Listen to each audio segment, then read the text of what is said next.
রাতে স্বপ্নদোষ হলে ফজরের নামাজের আগে নিজেকে নাপাক মুক্ত করতে হলে শরীরে কতটুকু অংশ ধৌত করতে হবে? কোন ধরনের পোশাক পরে নামাজ পড়লে নামাজ হবে না? 50 বছর আগে বিয়ের কাবিন 30,000 টাকা স্ত্রীকে দেওয়া হয়েছে। স্ত্রী তার ওই টাকা ছেলে মেয়ের পড়ালেখার জন্য খরচ করেছে। এখন প্রশ্ন হলো, স্ত্রীর ওই টাকা স্বামীকে আবার দিতে হবে নাকি না দিতে হলে কত টাকা দিতে হবে? আমার একটি ছাত্র ক্লাস 9-এ পড়ে, তখন সে দিনের পথে ইসলামিক ভাবে জীবনযাপন করার চেষ্টা করে।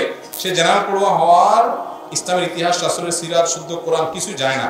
সে এখন চাচ্ছে ভালো মাদ্রাসা পড়তে, কিন্তু তার বাবা মা তাকে জেনারেল পড়াবে। এখন তার করণীয় কি? জামাতে নামাজে ইমাম সাহেব যখন রুকুতে যান, তখন বিলম্বের কারণে অনেকে দৌড়ে এসে নিয়ত বেঁধে রুকুতে চলে যান। এক্ষেত্রে আমার প্রশ্ন, নিয়তটা কি যথাযথভাবে বাধা হলো? মসজিদে নিয়ত করে টাকা দেওয়া জায়েজ আছে কিনা? অবশ্যই জায়েজ আছে। আপনি মসজিদে টাকা নিয়ত করে দিতেই পারেন, কোনো অসুবিধা নেই। রাতে স্বপ্নদোষ হলে ফজরের নামাজের আগে নিজেকে নাপাক মুক্ত করতে হলে শরীরে কতটুকু অংশ ধৌত করতে হবে? গোসল ফরজ হওয়ার জন্য তো পুরো শরীর ধুইতে হবে। নাপাক আগে ধুয়ে ফেলতে হবে, পুরো শরীর কি করতে হবে? ধুয়ে ফেলতে হবে, তারপর মানুষ পাক হবে। একজন প্রশ্ন করেছেন, কোন ধরনের পোশাক পরে নামাজ পড়লে নামাজ হবে না? যেই পোশাক পরলে শরীর দেখা যায় ওই পোশাক পরলে মহিলাদের নামাজ হবে না। শাড়ি পরে যদি নামাজ পড়েন আর হাতের এই যে আপনার গোসা অথবা পেট, পিঠ, বুক বা কাঁধ এগুলো দেখা যায়, চুল দেখা যায়, তাহলে কি হবে না? নামাজ হবে না। আপনি শাড়ি পরেন আর যাই পরেন, উপর দিয়ে আরেকটা ওড়না পরেন বা যাই পরেন, মাথা থেকে পা পর্যন্ত শুধু মুখমণ্ডল, দুই হাতের কবজি ছাড়া আর পায়ের পাতা ছাড়া, নিচের অংশ ছাড়া সব কি করবেন? ঢাকতে হবে। এমনকি চুলও হালকা একটু দেখা গেছে 1 সেকেন্ডের জন্য ভিন্ন কথা, হয়তো সরে গেছে, আসলে সরা দিলেন, কিন্তু পুরো নামাজ জুড়ে আপনার এই হাতের এই যে অংশগুলো এগুলো যদি খোলা থাকে নামাজ হবে না। আমাদের অনেক মা বোনরা আছে, বিশেষ করে গ্রামে, এখনো ওই শুধু শাড়ি পরে এমন ভাবে নামাজ পড়া যে তার শরীরের বিভিন্ন অংশ দেখা যায়। মহিলার নামাজের জন্য সতর হলো পুরো শরীরটাকে ঢাকতে হবে। কথা বুঝতে পারছি? পুরুষরা মহিলাদেরকে শিখিয়ে দিবেন। এবং আজকাল নামাজের ওড়না পাওয়া যায়, এক ওড়নায় শুধু মুখটা খোলা থাকবে, একদম পুরোটা ঢেকে যাবে। নামাজ শেষ, আবার ওড়নাটা ঘুরে রেখে দেন। খুব ইজি হয়ে গেছে, আলহামদুলিল্লাহ। 50 বছর আগে বিয়ের কাবিন 30,000 টাকা স্ত্রীকে দেওয়া হয়েছে। স্ত্রী তার ওই টাকা ছেলে মেয়ের পড়ালেখার জন্য খরচ করেছে। এখন প্রশ্ন হলো, স্ত্রীর ওই টাকা স্বামীকে আবার দিতে হবে নাকি না দিতে হলে কত টাকা দিতে হবে? না, আবার দিবে কেন? স্ত্রীকে টাকা দেওয়ার পরে উনি যদি ওইটা ছেলে মেয়েদের জন্য খরচ করে থাকেন, সে আসলে তার ব্যাপার, খরচ করছে কেন? আমার দেশে মহিলারা একটু বোকা শোকা, আসলে সোজা সরল। আমরা পুরুষগুলা বেশিরভাগই বাটপার কিসিমের। মহিলাদেরকে আমরা কতভাবে যে ধোকাবাজি করি। মহরের টাকা দিয়ে আবার এই আপনার হাত পাতে যদি বসে থাকেন যে ছেলের এখন ভর্তির টাকা লাগবে, তোমার কাছে তো আছে, দাও। আমার কাছে আছে, তুমি দেখবে কেন?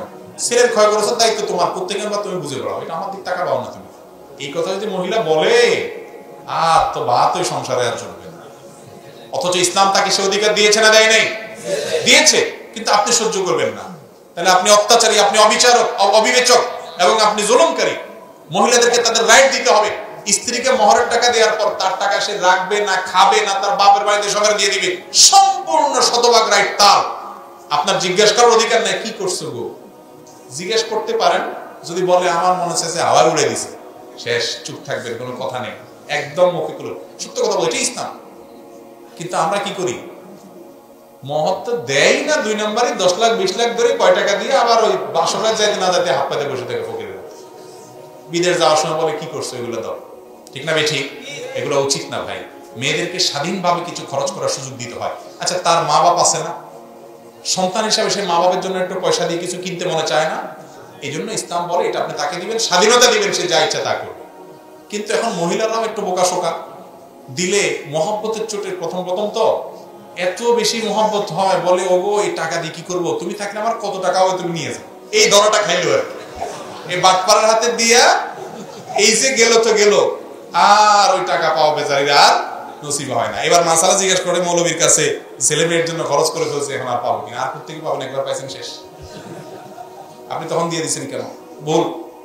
আমাদের মহিলাদেরকে একটু চালাক বানাইতে হবে, নাহলে এই বাটপাড়ি পুরুষ শাসিত সমাজে এই বেচারিদেরকে রক্ষা করা কঠিন। ইয়াংরা বিয়ে করবেন বাপের বেটার মতো, পুরুষের মতো মহর দিয়ে দিবেন স্ত্রীকে, একদম হাতে হাতে টনটনাইয়া।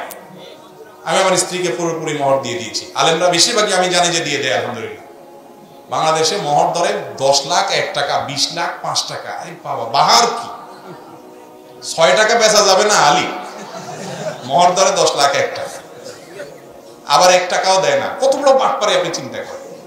দিবে না 1 টাকাও, ধরে 10 লাখ টাকা। এর চেয়ে বড় বাটপারে আল্লাহর জমিনে আর কি আছে বলে? যুবকরা যা ধরতে পারবেন তাই দিবেন।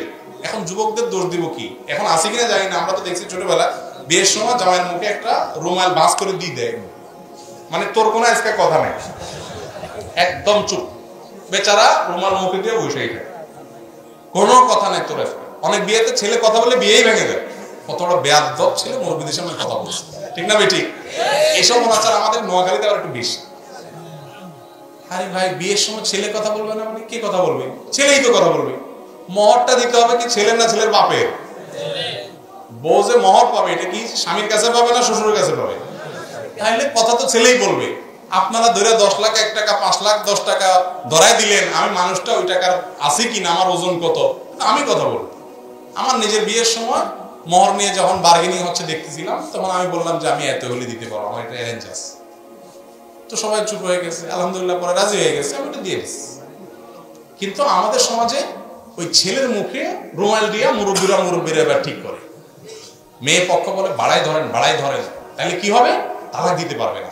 আগেই তালাকের চিন্তা করেন, ওই বিয়েতে এমনি ভাঙবে। আগে থেকে নেতিবাচক চিন্তা কেন? মোহর কি তালাকের কোনো বিয়ের কোনো প্রোটেকশন? মোহর হলো স্ত্রীর উপহার, তাকে বাসর ঘরে দিয়ে দিবেন।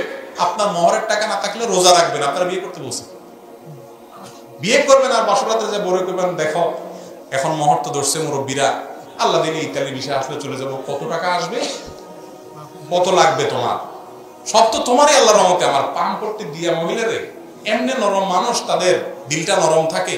বাপের বাড়ি ছাড়িয়ে আসছে আপনার কাছে, আপনি আইসা বেহায়ের মতো প্রথম রাত্রে ভিক্ষুকের মতো হাত তুলে ধরছে। তো বেচারি বলে ঠিক আছে, ও কি বলো না বলো, মোহর দিয়ে আমি কি করবো, সব মা গেল আর কি, বেচারে গেল আর কি ডুবি, আর বাটপারি করে আমি জিতে গেল। আল্লাহ আমাদেরকে হেদায়েত দান করুন। খবরদার স্ত্রীর মহরানার টাকা মারবেন না কেউ, মনে থাকবে তো ইনশাআল্লাহ। মহরানার টাকা দিয়ে আবার হিসাব নিতে আসবেন না কি করছো, তার ব্যাপার সে কি করবে। আল্লাহ আমাদেরকে বোঝার তৌফিক দান করুন। আমার একটি ছাত্র ক্লাস 9-এ পড়ে, তখন সে দিনের পথে ইসলামিক ভাবে জীবনযাপন করার চেষ্টা করে। সে জেনারেল পড়ুয়া হওয়ার, ইসলামের ইতিহাস, রাসূলের সিরাত, শুদ্ধ কোরআন কিছুই যায় না।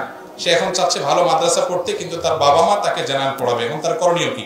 দেখুন, মাদ্রাসা জেনারেল পড়েও কোরআন হাদিস সম্পর্কে জানা যায় কি যায় না? যদি জেনারেল পড়তে একটা পর্যায়ে চলে যান, বাবা মা আপনাকে মাদ্রাসায় দিবে না, তো আপনি আলেম ওলামাদের পরামর্শ সাপেক্ষে দিন সম্পর্কে জানার চেষ্টা করেন, জেনারেল কন্টিনিউ করেন। বাবা মার অবাধ্য হয়ে সংসারে অশান্তি করে নিজে হুট করে কোনো ডিসিশন নেবেন না। বিচক্ষণ কোনো আলেমের তত্ত্বাবধানে থেকে পরামর্শ নিয়ে তারপর ডিসাইড করবেন। শুধুমাত্র জোশে পড়ে কোনো কিছু করলে পরে আফসোস করতে হয়, অনেক সময় ঈমান ধরে রাখাও কঠিন হয়। এই জন্য খুব সাবধানে কোনো বিদগ্ধ আলেমের সাথে আপনার নিজের অবস্থা জানিয়ে প্রয়োজনীয় পরামর্শ নিয়ে সিদ্ধান্ত নেবেন। আজকে থাকুক, অনেক হয়ে গেছে, রাতে অনেক হয়ে গেছে, মনে হয় বই টড়িতে কিছু নেই, আপনাদের একটা ফজর হয়ে যাবে। 12টা বাজলে সর্বনাশ, কোন 11টা? আচ্ছা, 4-5টা আছে, জট করে শেষ করে দেখি। জামাতে নামাজে ইমাম সাহেব যখন রুকুতে যান, তখন বিলম্বের কারণে অনেকে দৌড়ে এসে নিয়ত বেঁধে রুকুতে চলে যান। এক্ষেত্রে আমার প্রশ্ন, নিয়তটা কি যথাযথভাবে বাঁধা হলো? দেখেন, ইমাম যদি রুকুতে চলে যায়, আপনি এসে আল্লাহু আকবার তাকবীরে তাহমিয়া বলবেন, এরপরে আবার তাকবীর দিয়ে কি যাবেন, আপনি রুকুতে যাবেন। দাঁড়িয়ে যদি আপনি অপেক্ষা খুব বেশি নাও করেন, দাঁড়ানোটা আপনি হাত বেঁধে দাঁড়াইছেন, এরপরে রুকু গেছেন, ইমামকে রুকুতে পাইছেন, তাহলে আপনি রাকাত পেয়ে গেছেন। আপনি কি পেয়ে গেছেন? রাকাত পেয়ে। কিন্তু আপনি রুকুতে যাইতে না যেতে ইমাম সামি আল্লাহ বলা শুরু করে দিয়েছে, তাহলে শেষ। তাহলে আপনি রুকুতে ইমামরে পান নাই, ওই রাকাত আপনাকে আবার পড়তে হবে।